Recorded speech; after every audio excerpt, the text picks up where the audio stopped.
Hello everyone, David Lewis. And today I want to talk to you about something very simple, and it may seem silly to you, but it is not to the customer, and that is the wearing of a name tag. Let me share with you something interesting. Over the weekend, my wife and I went to a furniture store to look for a new bedroom set, and we walked in and the salesperson did a very cordial meet and greet, and he shared with us his name. Now, I have to be honest with you, I really wasn't paying attention.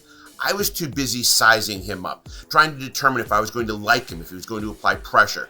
And we spent a bit of time with him, and then we left. We went to a couple of other furniture stores. Now, we decided to go back to him because that is the bedroom set we wanted to buy. And when we got there, it was very embarrassing because another salesperson walked up and did a meet and greet with us, and I could not remember the salesperson's name. Remember, he only used it once, and he wasn't wearing a name tag, so I did not remember it. And I actually had to describe him to the salesperson.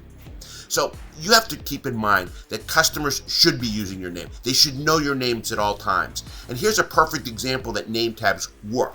And that is when you do wear a name tag and you're in your presentation and you're turned away a little bit and the customer wants to call you by name, you'll see them lean over a little bit to try to read your name off your name tag. That's a great sign.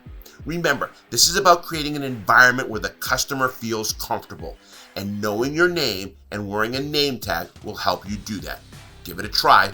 I think you'll like it. Thank you for watching my video, and I hope I inspired you.